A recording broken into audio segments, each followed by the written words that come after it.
안녕하세요. 조선과 세계를 연결하는 주간 조선타임즈입니다. 2주의 조선타임즈. 중국 스마트워치에 열광하는 북한 MZ. 이유는? 환율 급등하니 위조 달러 유통 성행. 장사꾼 환전상 울상. 한국 전자책 담긴 USB. 야간에 몰래 꺼내본 군관들 체포. 우크라 공격으로 북한 장교 6명. 도네츠크 인근에서 사망. 미국 CIA 북한 정보원 공개 모집. 우리에게 연락하라. 조선 뉴스 첫 번째입니다. 중국 스마트워치에 열광하는 북한 MZ. 이유는? 최근 북한 청년들 사이에서 물질적 부를 과시하기 위한 사치품 소비가 눈에 띄게 증가하고 있는 것으로 전해졌습니다.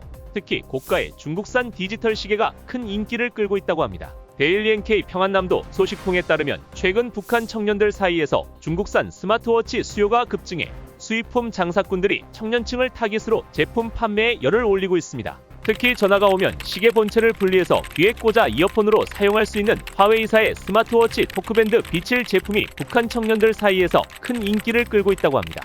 이 제품은 중국에서도 다른 스마트워치에 비해 2배 이상 비싸게 팔리는 고급형 제품인데 현재 북한에서 1300위안이라는 고가에 팔리고 있어도 없어서 못 팔 정도로 수요가 높다는 게 소식통의 설명입니다. 소식통은 수입하는 사람들이 화웨이 B7 시계를 한 번에 100개 이상씩 요구하고 있다며 그만큼 찾는 사람이 많다는 뜻이라고 말했습니다. 이 제품은 여러가지 다양한 기능을 갖추고 있지만 북한에서는 기본적인 통화와 문자, 시계 기능만 제한적으로 사용되고 있습니다. 소식통은 가지고 있는 기능을 다 쓰지 않더라도 남들에게 내가 얼마나 잘 사는지를 보여줄 수 있는 물건을 소지하고 다니는 게 유행처럼 되고 있다며 그래서 주로 20에서 30대 젊은 청년들이 이런 시계를 구매한다고 했습니다. 그러면서 그는 청년들이 외부에서 유입되는 영상물을 보면서 눈이 높아져 자기 능력보다 비싼 물건을 탐하고 있다고 덧붙였습니다. 이와 관련 스마트워치 외에도 중국산 휴대전화, 무선 충전기나 블루투스 스피커 등도 북한 청년층을 중심으로 수요가 높다고 합니다. 뿐만 아니라 휴대전화 줄, 케이스, 거치대 등을 찾는 주민들도 증가하고 있어 중국산 휴대전화 액세서리 수입도 크게 늘고 있는 것으로 알려졌습니다. 이런 가운데 북한 내부 일각에선 젊은 층이 자기 과시를 위해 고가의 제품을 구매하는 것에 대한 비판도 일고 있습니다. 소식통은 당장 필요하지도 않으면서 다른 사람에게 보여주기 위한 이유로 사치품을 탐하는 분위기가 심해지고 있다는 지적이 나온다며 한쪽에서는 배를 꽂는데 다른 한쪽에서는 유행에 따라가기 위해 능력도 되지 않는데 비싼 물건을 사는 웃지 못할 풍경이 펼쳐지고 있다고 꼬집는 사람들도 있다고 전했습니다. 두 번째 뉴스입니다. 환율 급등하니 위조 달러 유통 성행. 장사꾼 환전상 울상. 북한 시장에서 북한 원 달러 및 위안 환율이 연일 고공행진하고 있는 가운데 최근 가짜 외화를 가지고 다니며 북한 돈으로 바꾸는 사기 사건이 연이어 발생하고 있습니다. 데일리 NK 평안남도 소식통은 최근 평성시에서 일부 주민들이 가짜 달러를 진짜인 줄 알고 받았다가 피해를 보고 있다면서 손해를 본 사람들은 대부분 장마당 장사꾼들과 돈대꼬들이라고 말했습니다. 북한 대도시에서는 달러나 위안으로 물건을 사는 경우가 적지 않은데 상인들이 위조 화폐를 받고 물건을 판 겁니다. 또 시장에서 외화를 환전해주는 돈대꼬들도 가짜 달러를 판별하지 못하고 이를 북한 돈으로 바꿔줬다가 금전적 손해를 입은 것으로 알려졌습니다. 실제로 지난달 23일 평성시 평성동 장마당에서 담배 장사를 하는 김모 씨는 100달러를 받고 한 보루에 7달러짜리 담배 4보루를 팔면서 거스름 돈으로 72달러를 내줬습니다. 하지만 다음날 담배를 사기 위해 도매상을 찾아가서야 자신이 받은 100달러가 위조 화폐인 것을 알게 됐고 충격에 발을 동동 굴렀지만 피해를 보상받을 길이 없었습니다. 또 다른 50대 환전상의 경우 젊은 남녀에게 300달러를 환전해 주었는데 이 중 100달러만 진짜 화폐였고 나머지 200달러는 위조 달러였던 일도 있었습니다. 이처럼 최근 북한 내에서 위조 달러에 의해 사기를 당하는 주민이 크게 증가하고 있습니다. 이 같은 범죄의 공통점은 최근 외화 수요가 급증하고 있다는 점과 외환 거래에 대한 단속이 강화된 점을 이용해 사기 행각을 벌이고 있다는 점입니다. 최근 북한 당국은 외화 환율 안정화를 위해 시장에서 주민들이 외화를 이용해 물건을 사지 못하도록 단속을 강화하고 있습니다. 만약 외화를 거래하다 규찰대나 안전원에게 적발되면 물건과 돈을 몰수당하는 처벌을 받게 됩니다. 이러한 단속 때문에 상인들은 규찰대나 안전원들의 눈을 피해 조심스럽게 외화 거래를 하고 있습니다. 달러를 받을 때 빨리 화폐를 받아 숨겨야 하기 때문에 돈을 제대로 확인하지 못하는 일이 많은데 범인들이 이런 취약점을 이용해 대담하게 위조 화폐를 사용하고 있는 것입니다. 특히 북한 환율이 역대 최고치로 오르면서 현재 북한 시장에서 외화를 팔려는 사람은 거의 없고 수요자만 증가하는 상황이라고 합니다. 이 때문에 작은 돈을 환전해주고 수수료를 받는 환전상들은 외화를 팔겠다는 사람이 나타나면 두 팔 벌려 환영하는 상황이라 조급한 마음에 가짜 외화를 제대로 확인하지 못하는 경우가 다반사라고 합니다. 세 번째 뉴스입니다. 한국전자책 담긴 USB, 야간에 몰래 꺼내본 군관들 체포.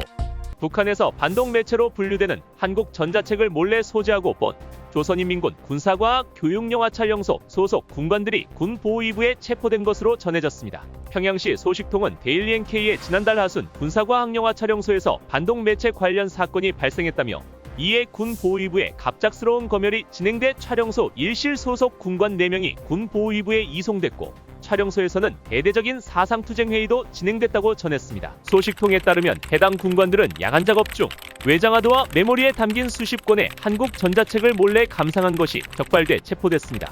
이들은 출근 가방이나 군복 안주머니에 메모리 등을 항상 소지하고 다니면서 야간에 조용한 때를 기다려 몰래 꺼내봤는데 정보원으로 있는 같은 촬영소의 직원이 이를 보호위부에 신고했다고 합니다. 정보원의 보고를 받은 군보호위부는 이들을 수시로 감시해오며 이들의 직접적인 행위를 확인했으며 급작스러운 검열을 진행해 이들의 가방과 군복 안주머니에 있던 메모리를 증거물로 확보했습니다.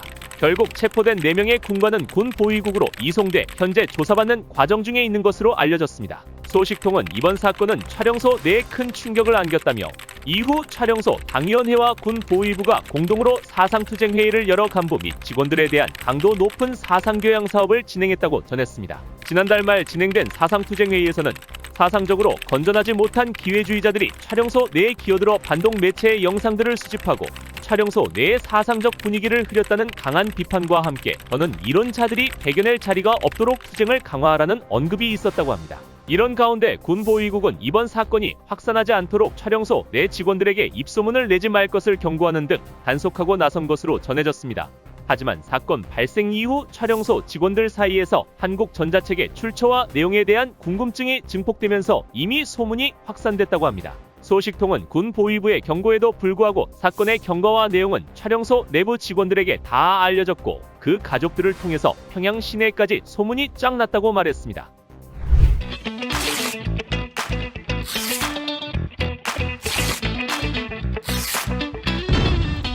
세계뉴스 첫 번째입니다. 우크라 공격으로 북한 장교 6명, 도네츠크 인근에서 사망. 우크라이나 동부 도네츠크 인근 러시아 점령 지역에서 북한 장교 6명이 사망한 것으로 알려졌습니다. 우크라이나 매체인 키이우 포스트는 4일 정보 소식통을 인용해 우크라이나군의 미사일 공격으로 사망한 20여 명 중 북한군 장교 6명이 포함됐다고 보도했습니다. 또한 사망자와는 별개로 3명 이상의 북한군 소속 병사가 다친 것으로 전해졌습니다. 러시아 소셜미디어에 따르면 북한군 소속 장교와 사병들은 러시아군의 훈련 시범을 참관 중이었다고 합니다. 앞서 우크라이나 정보당국은 지난해 공병부대를 포함한 북한군 소속 인력이 러시아 점령 지역에서 활동을 벌이고 있다는 정보를 공개하기도 했습니다. 또한 우크라이나 정부는 러시아가 도네츠크와 루안스크 등 점령 지역의 각종 건설 작업에 북한 노동자를 동원할 계획을 세우고 있다는 주장도 펼쳤습니다. 우크라이나 전쟁 발발 후 러시아는 북한과 더욱 밀접해졌다는 평가를 받고 있습니다. 특히 북한은 러시아에 포탄과 미사일 등 무기를 제공한 것으로 파악됩니다. 국가정보원에 따르면 러시아는 북한으로부터 100만 발 이상의 포탄을 공급받았고 우크라이나를 향해 북한제 탄도미사일을 발사하기도 했습니다. 러시아가 북한으로부터 포탄과 미사일 등을 지원받는 것은 북한에 대해 모든 형태의 무기 거래를 금지한 유엔 안전보장이사회 결의 위반입니다. 이와 관련 볼로디미르 젤렌스키 우크라이나 대통령은 지난달 안보리 고위급 회의에서 북한과 이란을 러시아 전쟁 범죄의 공범으로 규정하기도 했습니다. 젤렌스키 대통령은 북한과 이란이 무기 제공을 통해 우크라이나 사람들을 죽이고 블라디미르 푸틴 러시아 대통령이 우크라이나 땅을 훔치려는 것을 돕고 있다고 비판했습니다. 두 번째 뉴스입니다. 미국 CIA 북한 정보원 공개 모집, 우리에게 연락하라. 미국 중앙정보국이 북한, 중국, 이란에 있는 정보원을 확보하기 위해 온라인에 CIA와 연락할 수 있는 방법을 해당 국가 언어로 안내했습니다. CIA는 사회관계망 서비스와 다크웹에서 CIA를 안전하게 접촉할 수 있는 방법을 한글, 중국 표준어인 만다린, 이란에서 쓰는 페르시아어로 안내했습니다. 로이터 통신에 따르면 CIA는 비슷한 방법으로 러시아에서 정보원을 모집했으며 이제 북한, 중국, 이란에도 이를 적용하려고 하고 있습니다. CIA는 2022년부터 SNS에 러시아어로 된 안내문을 올려 러시아인들을 채용하기 시작했으며 2023년에는 영상도 만들었습니다. CIA 대변인은 성명에서 이 전선에서 우리의 노력은 러시아에서 성공했으며 우리는 다른 권위주의 정권에 있는 사람들도 우리가 문을 열었다는 것을 알도록 하고 싶다고 밝혔습니다. CIA는 특히 한글로 된 안내를 보면 북한에서 쓰는 표현을 사용했습니다. 구체적으로 CIA는 각 나라의 언어로 CIA에 안전하게 연락하는 법을 알려드리고 있습니다라며 CIA라고 사칭하는 웹사이트와 사회교제망 계정을 조심하시고 CIA 공식 사이트 주소와 계정인지 확인하십시오 라고 안내했습니다. CIA는 집이나 직장에 있는 컴퓨터로 연락하지 말고 최신 판본의 외부 열람기를 쓰라고 안내하고서 사용 후에는 검색 기록을 반드시 삭제하라고 했습니다. 또 감시를 피하기 위해 익명 네트워크인 토르나 신뢰할 수 있는 가상사 설망을 사용할 것을 권하면서 북한, 러시아, 이란, 중국 등 미국의 우호적이지 않은 국가의 VPN 업체는 피하라고 안내했습니다. CIA에 연락할 때 이름, 직위와 연락처, 현재 위치한 도시와 국가, CIA가 관심 가질 만한 정보를 포함하라고 주문했습니다. CIA가 연락에 회답하기까지 시간이 걸릴 수 있다면서 회답 이메일이 스팸 우편함에 들어가는 경우가 있으니 스팸 우편함도 확인하라고 안내까지 했습니다. 로이터는 북한, 중국, 러시아, 이란이 협력을 강화하면서 CIA의 침투가 어려운 이들 국가에 대한 정보 수요가 늘었다고 설명했습니다. 북한의 경우 핵무기 프로그램에 대한 정보가 필요한 데다 러시아의 우크라이나 전쟁에 필요한 무기를 공급하고 있습니다. 지금까지 한 주간의 세계와 조선의 소식을 전해드리는 주간 조선 타임즈였습니다. 다음 주에도 알찬 소식으로 찾아뵙겠습니다. 감사합니다.